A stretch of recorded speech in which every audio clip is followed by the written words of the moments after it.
Hey everybody, my name is Doug Winke. I'm the Director of Pharmacy here at Cody Regional Health. Okay, so the first question that we've got is this vaccine safe?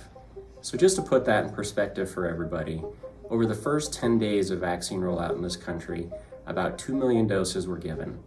Of those 2 million doses, only about 4,400 people reported an adverse event. Of those, only about 24 were serious enough to be categorized as anaphylaxis and need hospitalization. So, in our current environment, those that are contracting COVID, the case mortality rate's about 1.7%. I'm Dr. Elise Lowe, and I'm the Chief Hospitalist here at Cody Regional Health, and I'm one of the co-chairs of our COVID committee, and I've been asked to be here to talk a little bit about the vaccine. So the mRNA technology, to explain what mRNA is, so it is basically a copy of a blueprint in order to make some component of a cell. So normally your cells send these messages from your nucleus out into the rest of the cell for things like proteins and other molecules that you need to make. This is a one-way street, so inside your nucleus, normally your DNA would build these messages and then send them out. In this case, we're kind of using that machinery by sending this message in. So it's not going into the nucleus, it's going into the cell, and it's using that machinery in the cell to build this one little protein. So we're basically using the tools that your cell already has to build a protein that is found in the virus. So there's no part of the virus whatsoever that goes into this. The mRNA that you're getting from the vaccine is actually computer generated. So it's a very clean type of process where all you're getting is that one little information, that one little blueprint, and everything else that this is affecting is made by your body itself. Once that blueprint is made, that is destroyed, and that's the natural part of your body's process. It doesn't keep those copies around. So it's really elegant, and it is something that has been looked at for decades, and this is really a chance to use that scientific background to really apply it to something new. What is being done to distribute the vaccine in our area? So first, we were asked by Public Health to help inoculate our employees, our frontline staff. After we initially got those staff that wanted the vaccine, we have partnered with Public Health to help them distribute and set up clinics around the area to capture those that are in that first group of the 65 and over crowd. If you're not in that 65 and older group yet, you're still being required to wait. If you've got some other condition that would make you more susceptible to severe infection, and you'll fall within the second tier. And as soon as some of the local pharmacies can secure supply, and as soon as Public Health can secure more vaccine supply, they'll start to open that up as well. Public Health is currently running point on this, and for the foreseeable future, that's who we need to contact. They've got their website set up with sign-up sheets. I know that they've been inundated with calls lately. So if you have questions, the best bet is to reach out through their website. If I get vaccinated, will I need to get vaccinated again? As Doug pointed out, this is a two-step vaccination process, so absolutely. That second shot is what gives you that 95% effectiveness. As far as future vaccines, I think that we don't have an answer on exactly when people will need to be vaccinated again, but we have a pretty good idea that they will.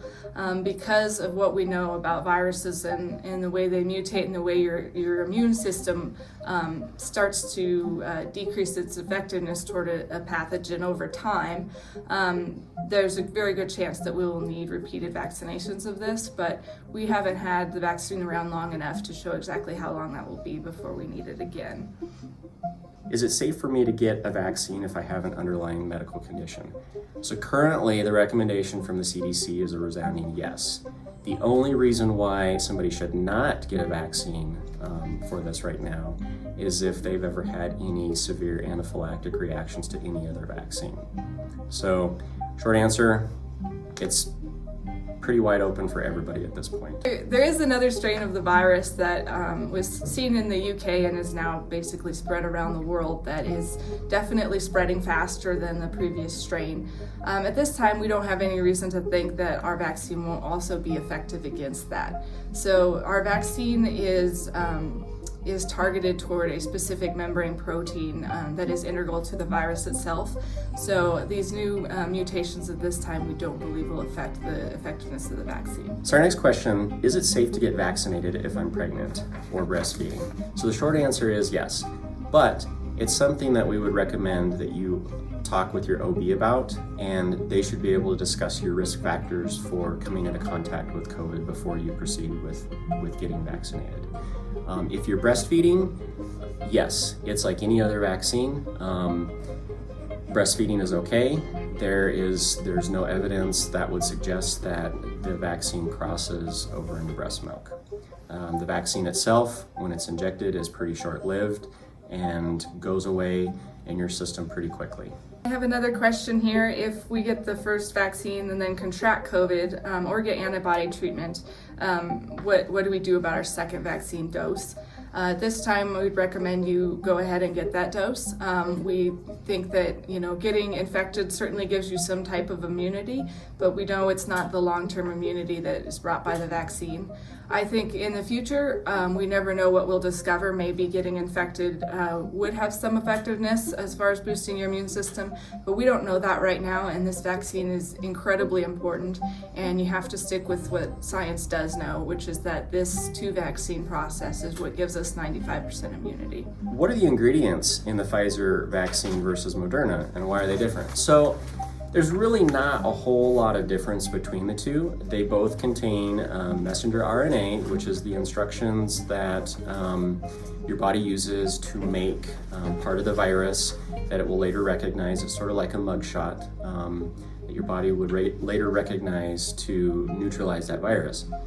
So the only real difference in the two vaccines as far as ingredients is concerned is the bubble that, or the sort of kind of fat soap bubble that the messenger RNA is enclosed in so that it can make it to your cells so it can do its work. Other than that, there's really not anything much different besides a little bit of sugars and things like that. Do you foresee any long-term effects of the vaccine? At this point, we really don't. As I mentioned, the vaccine itself is literally a blueprint that is made to be destroyed in your cells. So there's really no reason to think that we will have long-term effects. Of course, there's always things that we can't know. But as Doug pointed out, you really have to put that in the context of COVID. We have over 2 million people dead in the world, and that's not even looking at all of the other long-term consequences.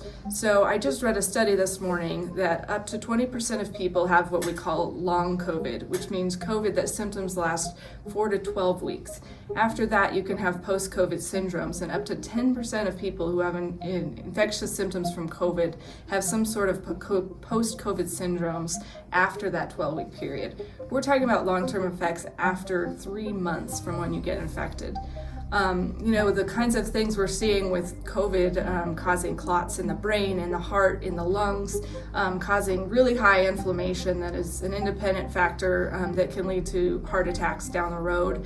I think that, with the vaccine, we do not have really any evidence that we would see any long-term side effects.